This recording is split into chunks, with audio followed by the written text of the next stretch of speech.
Le français est dévasté. Et moi, j'annonce que dans 30 ans, eh bien, le français sera une langue morte. Le français que nous avons. Mais non. Mais Les enfants. Vous êtes un pessimiste, mon pauvre. Mais c'est Sioran qui le disait. Mais Sioran était le pessimisme incarné. Non, mais c'est une évidence. Bon. Mais ce qui fait une langue, c'est l'usage. C'est l'usage. Et les claviers, maintenant. C'est catastrophique. C'est le peuple qui fait une langue, c'est pas les livres, c'est pas le dictionnaire. C'est l'usage. C'est les gens, c'est l'usage. Oui.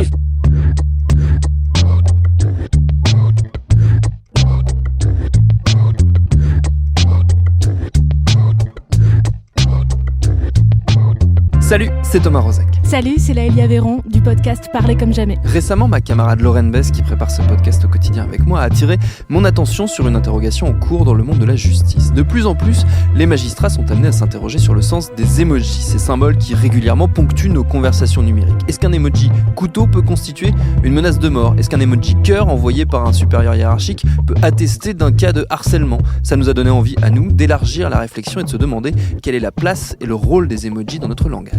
Et au passage, on va se demander en quoi ces nouveaux modes de communication sont à la fois nouveaux et très anciens, pourquoi ils n'abîment pas la langue mais peuvent au contraire l'enrichir, et pourquoi ce n'est pas la fin du monde si nos parents, les juges et Alain Finkielkraut ont un peu de mal à les comprendre. Et ce sera notre épisode du jour. Bienvenue dans Programme B. Le SMS comme mode de preuve ? Oui, de plus en plus, mais pas dans n'importe quelles conditions.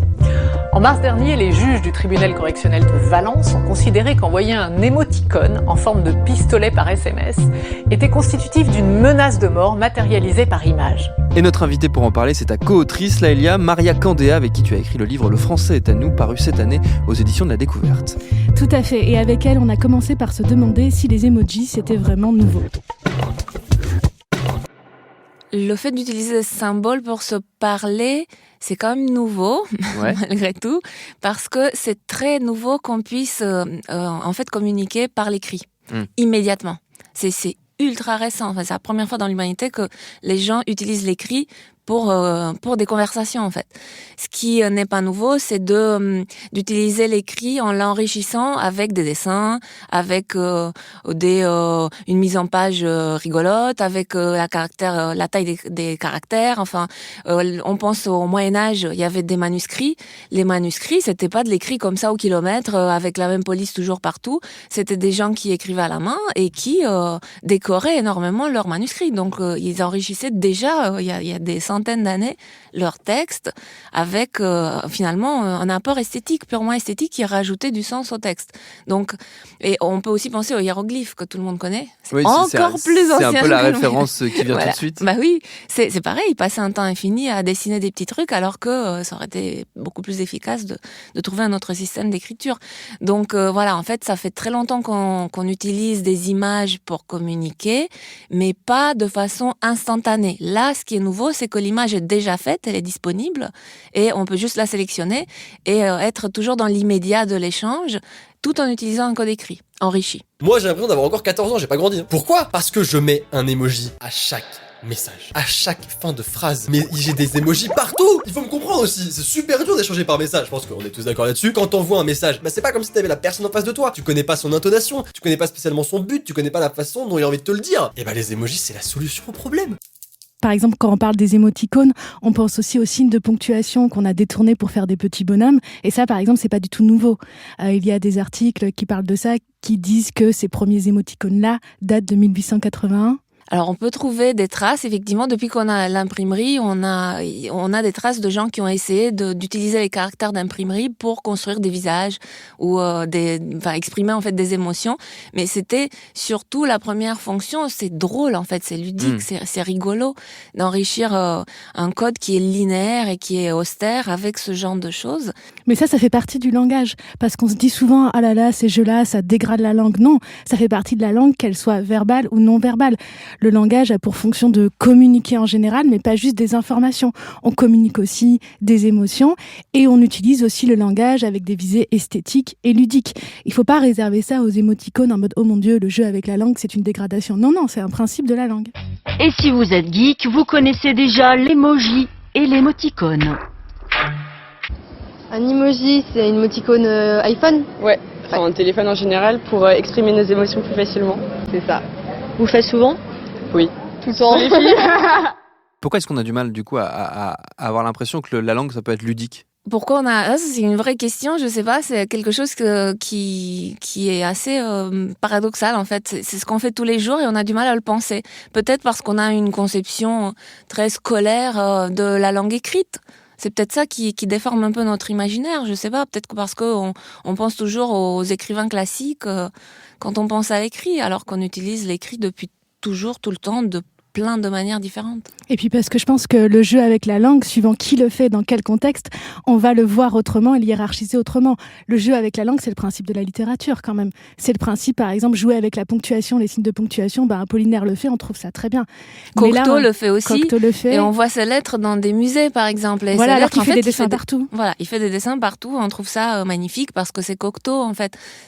N'importe qui fait ça, simplement, il y a une différence de légitimité selon le statut social ou le capital culturel de la personne. Et c'est le principe de l'orthographe. Quand un écrivain ou une écrivaine fait des jeux graphiques avec l'orthographe, je sais pas, par exemple, dans Uburoy, le fait de voir finance écrit P-H-Y, voilà, là, on va pas dire que c'est une faute.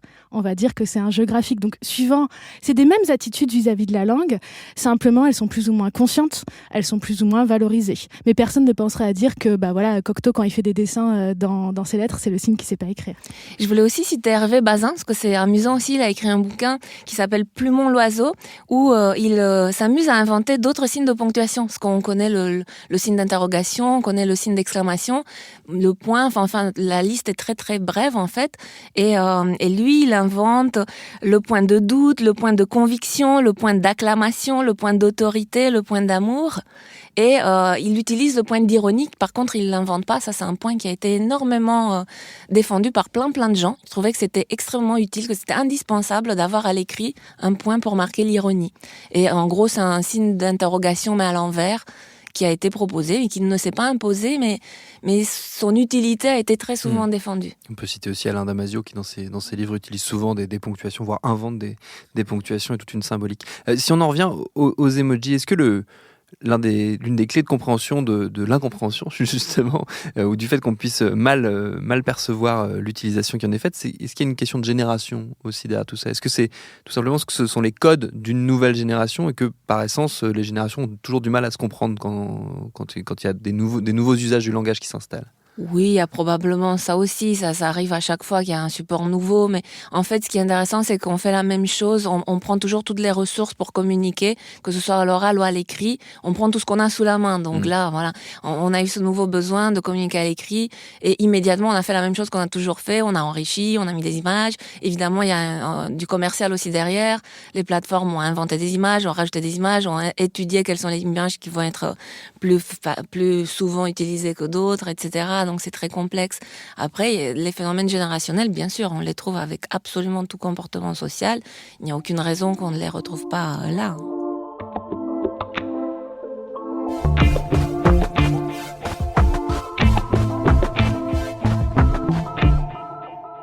Le fait que les jeunes aient des mots que leurs parents ne comprennent pas, ça, on a toujours vu ça aussi. C'est aussi dans les fonctions du langage dont on parlait, il y a aussi la fonction cryptique, c'est-à-dire que on joue à avoir un certain langage qui sera compris de certaines personnes, mais pas de tout le monde. C'est aussi des jeux de connivence qui passent par l'inclusion de certaines personnes, l'exclusion de d'autres.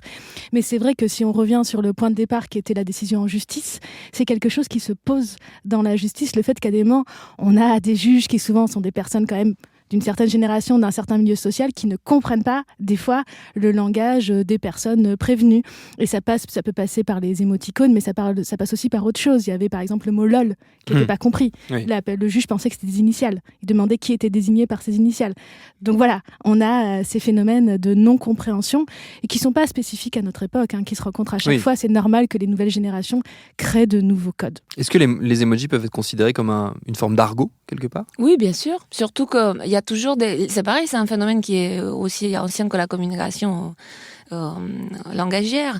En fait, à chaque fois qu'un groupe se forme, il se crée des codes. Donc il y a des codes qui sont éphémères, il y a des codes qui sont connus par un tout petit groupe, des codes qui sont connus par des groupes un peu élargis. On parle de communauté, de pratique, par exemple, en linguistique. Donc oui, tout à fait. Et on recrée de l'argot sur l'argot, parce que il y a le code des emojis, mais vu qu'il commence à être partagé par beaucoup de monde, à l'intérieur, on crée un nouveau code. On détourne leur sens. Typiquement, l'aubergine, le sens qui devient détourné pour donner un sens sexuel, ça va être compris juste de certaines personnes. Et dans certaines communautés, certaines émoticônes auront tel sens, dans d'autres, elles auront tel sens. Donc c'est intéressant. Plus le code, du coup, est répandu, donc moins il est argotique réservé à un certain nombre de personnes, et bien plus on va encore le détourner pour recréer ces phénomènes cryptiques, justement. Peut-être là, la différence, et on en revient à ce que vous disiez, Maria, au début, c'est la rapidité avec laquelle ces codes se diffusent, du fait justement de l'immédiateté qui est rendue possible par les outils numériques. Ça, pour le coup, c'est la vraie nouveauté, c'est la vraie différence avec les pratiques anciennes. Oui, peut-être. On a parlé de nouveaux codes, nouvelles formes de communication écrite. Enfin, le fait qu'on utilise l'écrit pour échanger dans l'immédiat, effectivement, c'est une pratique qui est non seulement nouvelle pour l'humanité, mais aussi partagée par toute l'humanité. Le fait qu'on ait des plateformes identiques dans les 4 coins de la planète, c'est aussi très nouveau.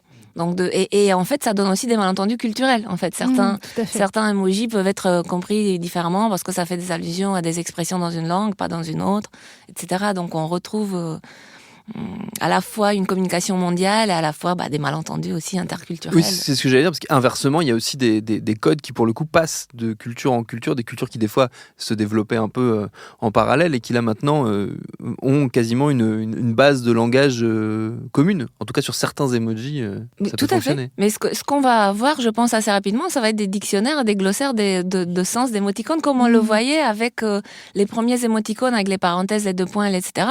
On avait des listes des émoticônes au Japon, des listes en Europe, des listes aux États-Unis, puis après ça circulait, ça s'empruntait d'un côté de l'autre. Je pense qu'on verra assez vite aubergine, etc. dans des glossaires.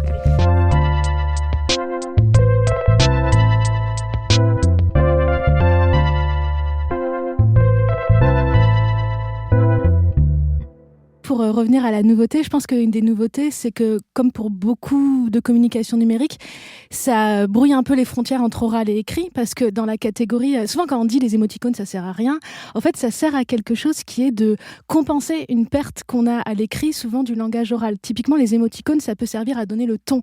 Quand on fait un petit smiley clin d'œil, ça veut dire quoi ? Le prends pas trop au sérieux. Et ça, c'est quelque chose qui, à l'oral, va passer par l'intonation, par les gestes, et vu qu'on n'a pas ça à l'écrit, normalement, à l'écrit, qu'est-ce qu'on fait dans une messagerie non instantanée, on l'explicite. Vu qu'on n'a pas le temps dans un SMS, on va le signaler par cet émoticône. Donc, ça a bien une fonction de communication. C'est comment compenser le fait que on ait des écrits qui maintenant sont très rapides, sont plus brefs, on le compense par ces outils-là. Du coup, on peut difficilement dire que ça appauvrit le langage. Ça l'enrichit complètement. En fait, ça enrichit les ressources du code écrit. Ça lui permet d'avoir une forme de ce qu'on appelle la multimodalité pour l'oral, c'est-à-dire de rajouter l'équivalent de la posture, de la mimique, de la gestuelle, mais par l'écrit. Et en fait, ce n'est pas exactement non plus ni de la posture, ni de la mimique, ni de la gestuelle. C'est totalement codifié. Donc en fait, c'est aussi une forme d'autonomisation accrue du code écrit, ce qui est aussi très intéressant.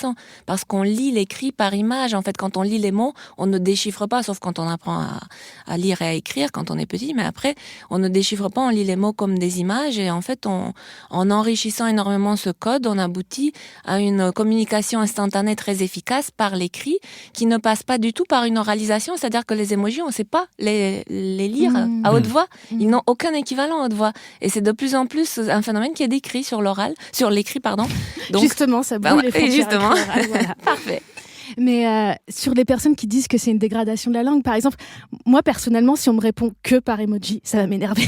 Je comprends que ça énerve, mais ce serait pareil à l'écrit. Si la personne passait par l'écrit, sans doute, si elle dit juste OK ou d'accord, ça peut être frustrant de la même manière. Donc la question, c'est pas tellement le support emoji ou le support écrit, c'est nos manières de communiquer, et forcément, il y en a qui vont nous agacer.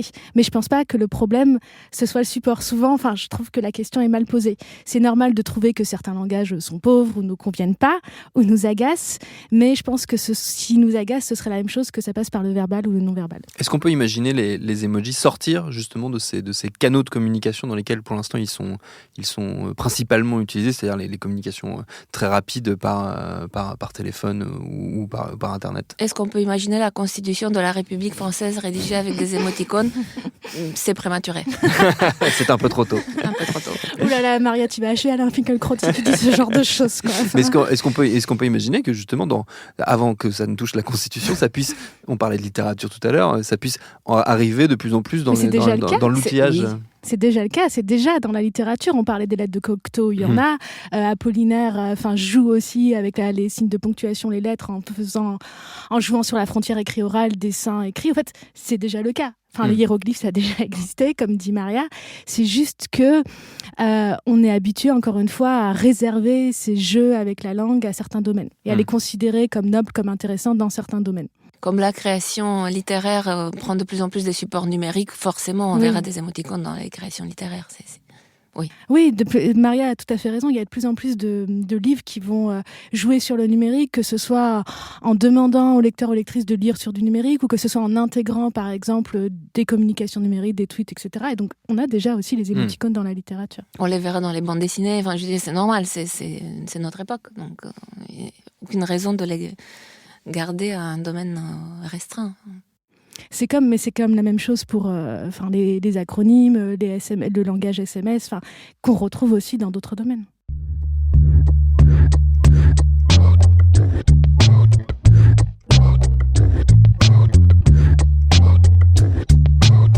Et par ailleurs, sachez qu'une thèse est en cours à ce moment à l'université de Nanterre par Chloé Léonardon sur l'utilisation des émoticônes comme signe de ponctuation. Merci à Maria Candéa pour ses réponses, à ma camarade Laïlia Véron d'avoir piloté avec moi cet épisode de Programme B qui, comme vous le savez, est un podcast de Binge Audio préparé par Lauren Bess, réalisé par Vincent Hiver. Abonnez-vous sur votre appli de podcast préféré pour ne manquer aucun de nos épisodes. Abonnez-vous aussi évidemment à Parler comme jamais, le podcast de Laïlia qui s'attaque aux clichés sur la langue, Facebook et Twitter si vous voulez nous parler. Et à demain pour un nouvel épisode.